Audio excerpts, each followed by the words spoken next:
सर्वमंगलमांगल्ये शिवे सर्वार्थ साधिके शरण्ये त्र्यंबिके नमस्कनि पत्निये श्री रेणुका देविये नमो நமக. இந்த பராப வருஷத்துக்குரிய நவநாயகர்களின் பலன்களை பார்ப்போம். ராஜாவாக குரு பகவானும், மந்திரியாக செவ்வாய் பகவானும், அர்காதிபதி, மேகாதிபதி மற்றும் சேனாதிபதியாக சந்திர பகவானும், சஷ்யாதிபதி மற்றும் நிரசாதிபதியாக சுக்கிர பகவானும், ரசாதிபதியாக சூரிய பகவானும், தானியாதிபதியாக புதன் பகவானும், பசு நாயகனாக கோபாலன் இவர்கள் நவநாயகனாக வருகிறார்கள். இந்த நவநாயகர்களின் பலன்களை இப்படி பார்ப்போம். ராஜா குருவின் பலன்கள். சீதோசன நிலையில் மாற்றம் ஏற்படும். பணத்திற்கு தட்டுப்பாடுகள் கொஞ்சம் ஏற்படத்தான் செய்யும்.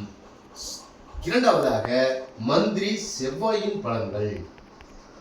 மார்கழி மாதம் 18ஆம் தேதி சனிக்கிழமை கடத்தர வியாதிபதியான செவ்வாய் வக்ரம் அடைகிறார். ஆகவே ரியல் எஸ்டேட் வியாபாரம் சீராக அமையும்.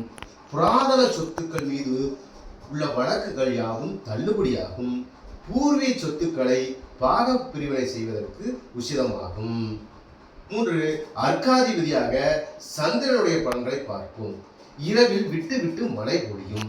குளிர்சாதன பொருட்களின் விலை சற்று உயர வாய்ப்புள்ளது. ஐஸ்கிரீம் போன்ற பொருட்கள் தட்டுப்பாடு அதிகரிக்கும். 4. மேகாதிபதி சந்திரனுடைய பலன்களை பார்ப்போம். கால மேகம் உற்பத்தியும், தூணி 4 மரக்கால் மழையும், அஷ்ட திக்குகளில் புயலுடன் நல்ல மழையும், பூமிக்காரகனாகிய செவ்வாய் இவ்வாண்டு பங்குனி மாதம் வரை உதயத்திலேயே இருக்கிறார். சந்திரன் சேனாதிபதியாகவும் அர்காதிபதியாகவும் மேகாதிபதியாகவும் இருப்பதால் அனைத்து இடங்களில் நல்ல மழை பெய்ய வாய்ப்பு உள்ளது. 5. சஸ்யாதிபதியாக சுக்கிரனுடைய பலன்களை பார்த்தால் மஞ்சள் வியாபாரம் நெடுகில்லா வியாபாரமாக இருக்கும். இராணுவத்தில் புதிய ரக ஏவுகணைகள் மற்றும் போர் கப்பல்களை இணைக்க நேரும். சேனாதிபதியாக சந்திரனுடைய பலன்கள் என்னவென்றால் எல்லையில் பாகிஸ்தான், சீனா, பங்களாதேஷ் நாடுகளின் தொல்லைகள் அதிகமாக இருக்கும். புதிய ரக விமானங்களை வாங்க நேரும். மக்களின் முன்னேற்றத்திற்காக பணம் அதிக அளவில் செலவிட நேரும். வெளிநாட்டில் பணிபுரிபவர்கள் தாயகம் திரும்பவே அதிகம் வாய்ப்பு உள்ளது. 7. ரசாதிபதியாக சூரிய பகவான் என்ன பலன்களை கொடுக்கிறார் என்றால் லாபஸ்தானத்தில் அமர்ந்து இருப்பதால் ஆன்மீகம் நன்றாக வளரும். 8. தானியாதிபதி புதன் உடைய பலன்கள் மீனத்தில் நீச்ச பலத்துடன் இருப்பதால் வருகின்ற சட்டமன்ற தேர்தலில் புதிய அரசியல்வாதிகளின் செல்வாக்கு உயரவும் வாய்ப்பு உள்ளது. 9. நிரசாதிபதியாக சுக்கிரனுடைய பலன்கள். விரயஸ்தானத்தில் சுக்கிரன் நட்பு கிரகமாக இருப்பதால் இனிப்பு போன்ற பொருட்களின் விலை சற்று குறையும். புதிய ரக குளிர்பானங்கள் வியாபாரத்திற்கு வரும். 10. பசு நாயகராக கோபாலன் வருகிறதால் வல்லரசு நாடுகளுக்கு இணையாக இந்தியா வளரும். பல முக்கிய வியாதிகளுக்கு மருந்து தயாரிக்க நேரும். சிறுபான்மையினர் வாழும் இடங்களில் அடிக்கடி போர் மூடும் அபாயம் உள்ளது. வருகின்ற சட்டமன்ற தேர்தலில் ஆளும் கட்சிக்கு பல தொல்லைகள் ஏற்படும். எதிர்கட்சிகளுக்கு நல்ல ராஜயோகம் காத்திருக்கிறது.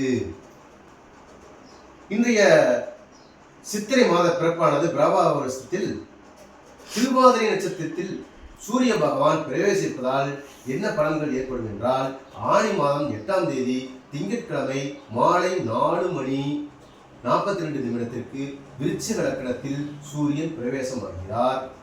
மணல் தட்டுப்பாடு குறையும். மிஷினரி உற்பத்திகள் அதிகரிக்கும். தொல்பொருள் ஆராய்ச்சியாளர்களின் கவனம் அதிகரிக்கும். தக்காளி விலைகள் சற்று குறைவுறும். சாப்ட்வேர் கம்பெனியில் பணிபுரிபவர்களுக்கு கடும் பாதிப்பு ஏற்படும். இந்த ஆண்டுக்கான சித்திரை மாத பிறப்பின் பலன் பார்ப்போமானால் பராபவ வருஷம் சித்திரை மாதம் 1ஆம் தேதி செவ்வாய்க்கிழமை காலை 8:35 பராபவ ஆண்டு ஸ்திர லக்கணத்தில், அதாவது ரிஷப லக்கணத்தில் சுக்கிரன் ஓரையில் பராபவ புத்தாண்டு பிறக்கிறது. மழை பொழிவு பிற்பகுதியில் அதிகரிக்கும். நீர்நிலைகளில் தேங்கும் தண்ணீரை விட வீணாகும் தண்ணீர் அதிக அளவே இருக்கும். பொருளாதார தட்டுப்பாடு அதிகரிக்கும்.